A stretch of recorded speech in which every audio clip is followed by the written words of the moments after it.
ಬಾಯ್ ಬಾಯ್ ಬೊಮ್ಮಾಯಿ, ಇದು ಕಾಂಗ್ರೆಸ್ ಕಾರ್ಯಕರ್ತರ ಘೋಷಣೆ, ಕಾಂಗ್ರೆಸ್ ಕಾರ್ಯಕರ್ತರ ಕೂಗು. ಭರತ್ ಬೊಮ್ಮಾಯಿಗೆ ಸೋಲುಂಟಾಗಿದೆ ಶಿಗ್ಗಾವಿ ವಿಧಾನಸಭಾ ಕ್ಷೇತ್ರದಲ್ಲಿ. ಕಾಂಗ್ರೆಸ್ ಕಾರ್ಯಕರ್ತರು ಬಾಯ್ ಬಾಯ್ ಬೊಮ್ಮಾಯಿ ಅಂತ ಘೋಷಣೆಯನ್ನು ಕೂಗ್ತಾ ಇದ್ದಾರೆ. ಈ ಮೂಲಕ ಬಸವರಾಜ ಬೊಮ್ಮಾಯಿ ಅವರಿಗೆ ಸೋಲಾಗಿದೆ. ಮತಕೇಂದ್ರದಿಂದ ಹೊರಗೆ ನಡೆದಿದ್ದಾರೆ ಭರತ್ ಬೊಮ್ಮಾಯಿ. ಸೋಲು ಗೊತ್ತಾದ ನಂತರ ಅವರು ನಿರ್ಗಮಿಸಿದ್ದಾರೆ. ಭರತ್ ಬೊಮ್ಮಾಯಿ ಅವರಿಗೆ 74,860 ಮತಗಳು ಬಂದಿದೆ.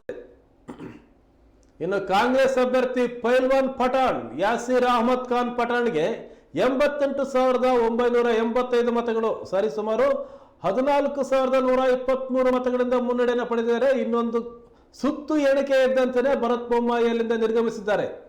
ಬಾಯ್ ಬಾಯ್ ಬೊಮ್ಮಾಯಿ, ಬಾಯ್ ಬಾಯ್ ಬೊಮ್ಮಾಯಿ ಅಂತೇಳಿ ಘೋಷಣೆಯನ್ನು ಕೂಗ್ತಾ ಇದ್ದಾರೆ ಕಾಂಗ್ರೆಸ್ ಕಾರ್ಯಕರ್ತರು. ಈ ಘೋಷಣೆ ಮೂಲ ಎಲ್ಲಿ ಗೊತ್ತಾ ನಿಮಗೆ? ಬಾಯ್ ಬಾಯ್ ಬೊಮ್ಮಾಯಿ ಅನ್ನೋದು. ಈ ಹಿಂದೆ ಆಂಧ್ರ ಪ್ರದೇಶದಲ್ಲಿ ಚುನಾವಣೆ ನಡೆದಿತ್ತು. ಚಂದ್ರಬಾಬು ನಾಯ್ಡು ಮತ್ತೆ ಜಗನ್ ಅವರ ನಡುವೆ ದೊಡ್ಡ ಫೈಟ್. ಆಗ ಜಗನ್ ಅವರ ವೈಎಸ್ಆರ್ ಕಾಂಗ್ರೆಸ್ ಪಕ್ಷದ ದೊಡ್ಡ ಸ್ಲೋಗನ್ ಆಗಿದ್ದೆ ಇದು, ಬಾಯ್ ಬಾಯ್ ಬಾಬು ಅಂತೇಳಿ. ಚಂದ್ರಬಾಬು ನಾಯ್ಡುಗೆ ಬಾಯ್ ಬಾಯ್ ಬಾಬು, ಬಾಯ್ ಬಾಯ್ ಬಾಬು ಅಂತ ಹೇಳಿ ಹೇಳಿ ಹೇಳಿ ಹೇಳಿ ಚಂದ್ರಬಾಬು ನಾಯ್ಡನ್ನು ಸೋಲಿಸ್ಬಿಟ್ಟಿದ್ರು. ಜಗನ್ ಮುಖ್ಯಮಂತ್ರಿ ಆಗಿದ್ರು. ರಾಜಶೇಖರ ರೆಡ್ಡಿ ಅವರ ಮಗ ಜಗನ್ ರೆಡ್ಡಿ ವೈಎಸ್ಆರ್ ಪಕ್ಷದ ಮುಖ್ಯಮಂತ್ರಿ. ಇಲ್ಲೂ ಸಹ ಹಾಗೆ ಬಾಯ್ ಬಾಯ್ ಬೊಮ್ಮಾಯಿ. ಬಸವರಾಜ ಬೊಮ್ಮಾಯಿ ಅವರ ನಿರ್ಗಮನ ಆಗಿದೆ. ಅವರ ಪುತ್ರ ಭರತ್ ಬೊಮ್ಮಾಯಿ ನಿರ್ಗಮನ ಆಗಿದೆ. ಈ ಹಿಂದೆ ಏನು ವಿಧಾನಸಭೆ ಚುನಾವಣೆಯಲ್ಲಿ ಬಸವರಾಜ ಬೊಮ್ಮಾಯಿ ಅವರು ಅಚ್ಚರಿಯ ಗೆಲುವನ್ನು ಪಡೆದಿದ್ರು. ಆಂಟಿ ಇನ್ಕಂಬೆನ್ಸಿ ಅಲೆ ಇದ್ದಂಥ ಸಂದರ್ಭದಲ್ಲೂ ಸಹ ಭಾರಿ ಆಡಳಿತ ವಿರೋಧಿ ಅಲೆ ಇತ್ತು ಶಿಗ್ಗಾವಿಯಲ್ಲಿ. ಆದರೆ ಅಂತಿಮವಾಗಿ ಬಸವರಾಜ ಬೊಮ್ಮಾಯಿ ಅವರು ಗೆದ್ದಿದ್ರು ಈ ಹಿಂದಿನ ಚುನಾವಣೆಯಲ್ಲಿ.